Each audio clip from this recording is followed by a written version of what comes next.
So this is going to be how to get a perfectly straight hole drilled through a piece of rod stock. 3/4 inch diameter piece of rod stock that's 4 inches long. Go ahead and find the exact center of where you need to drill. Find your center, put your punch in the center, punch it to get the exact angle of the drill bit. We're going to take a piece of 4x4 as well as a piece of plywood. What you want to do is take your 4x4, screw it to the plywood, then you take the plywood and screw it to your drill press. Screw your plywood to your 4x4. Before you screw this setup to your drill press, you want to make sure that this is directly underneath the drill bit. Once you've made sure you're directly beneath the drill bit, go ahead and screw it down.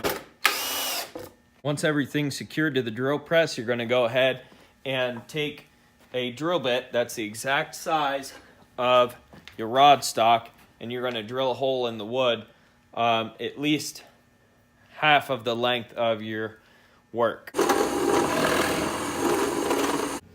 Next step is to go ahead and put your rod in the hole you just drilled. Now, you want to be careful here because you don't want to move the table at all, so you don't want to slide it up or down. So in my case, to be able to get this piece of rod in here, I'm going to have to go ahead and disconnect the drill bit and then put my rod down in the hole. You want to start with a small drill bit and work your way up.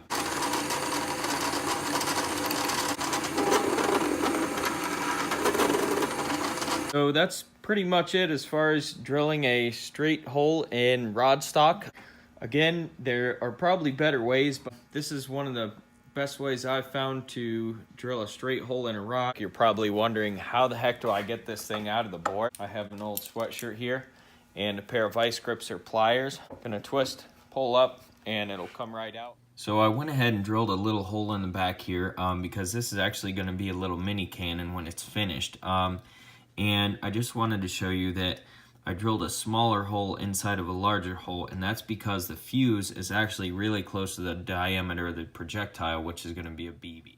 So the reason the fuse hole needs to be smaller than the bore hole is so I can build more pressure, and more pressure equals more power. Well, obviously this would not be a complete video without a firing of the cannon, even if it doesn't have running gear.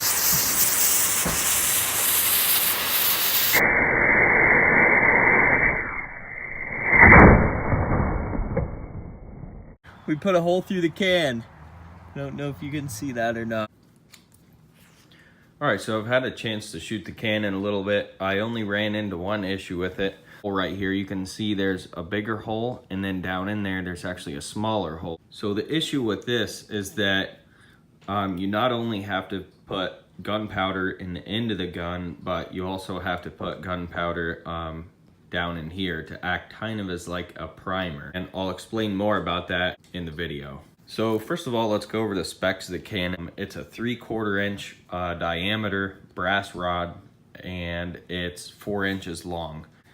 For the hole sizes, so if you could imagine this cannon being cut in half perfectly, this is kind of what the inside would look like. So we've got the bore, and then we've got the hole for the fuse, and then of course a smaller hole. So I wanted to go over the hole sizes real quick. So the smaller hole is going to be this 1/16 inch size drill bit.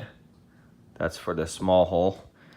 For the fuse hole, I used a 9/64 inch drill bit, and that's going to be this hole.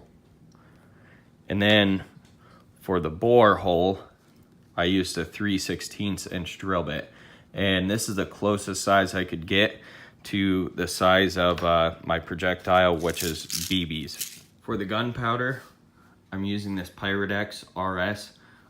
It's the FFG equivalent, and that's the size of the gunpowder grain, and it is non-smokeless, as you can see. That's very important, so make sure you get non-smokeless gunpowder. So real quick, a couple special tools that I made for the gun. This is just a pin, and it's got a little sponge on the end there. Basically, you wet this down and you can use it to clean the barrel of the gun. You also use it to douse the embers in the barrel of the gun in between shots so you don't have an accidental misfire. Ramrod, I guess. It's just another pin. Basically, this is used to pack the gunpowder and your projectile down the end of the gun. I've got a pin cap. This is just a standard pin cap off of an old Bic pin.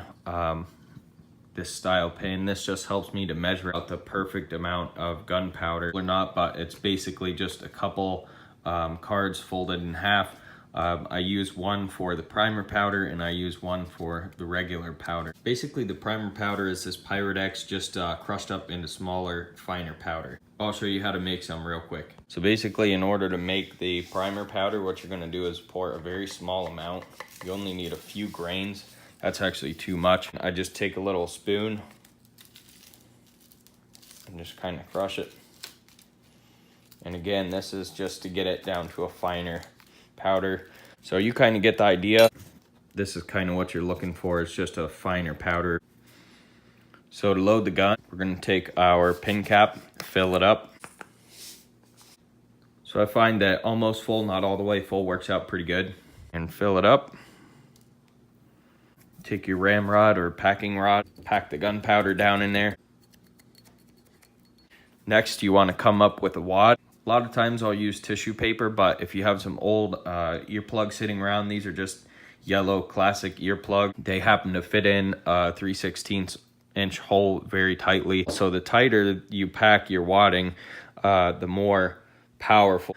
Just want to make one quick note here. You can see how much material there is in this gun, which makes it a lot safer. If you're gonna pack your wadding really tight like I do, you're gonna wanna make sure that you have a decent thickness to your gun. So next you wanna put the projectile in your gun. I like to take a piece of tissue paper, just fold it one time, put your BB in the center, fold it up kind of like this. The BB is down at this end, and then I can kind of push it in the end of the gun. Then I like to take and cut off some of this excess. And then obviously take the ramrod and push it the rest of the way in. Okay, like that. All right, the next step is to go ahead and put your primer in the gun. So as I said before, we actually go ahead and put it in this hole. You want to be very careful to not put too much in here, because if you do, your gun could go off prematurely. You want to tap it down into the gun. And when you look down in it, should be just enough to where you can't see the small hole. The last step is to cut a fuse and stick it in your gun. Make sure that your fuse is long enough. So that's pretty much it. Don't do this at home. At least watch a safety video or two if you are going to try this. Again, be safe.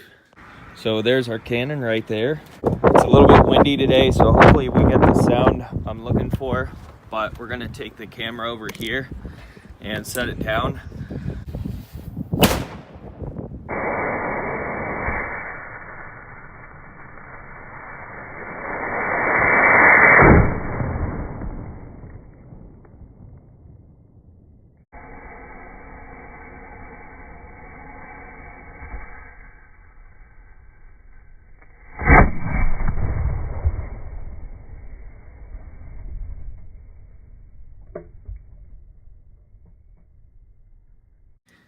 So pretty much after each shot, you are either gonna put the gun away or fire it again. Either way, you wanna take your cleaner or your ember douser.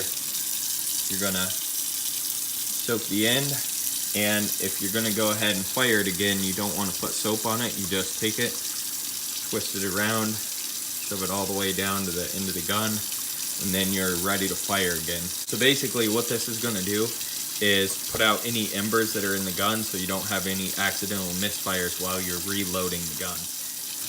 If you're going to clean the gun and put it away, what you do is the same process. Put it under the water. You're going to put a little soap on the end of it, and then do the same process in the fuse hole and down the barrel, and just kind of get it all cleaned out. You can see the little soap bubble there. And this is gonna keep your gun nice and clean and prevent it from corroding or anything like that for the next time you use it. hopefully you enjoyed watching. As always, I have links to other videos down in the description box, so be sure to go check those out. Like, comment, and subscribe. Thanks for watching.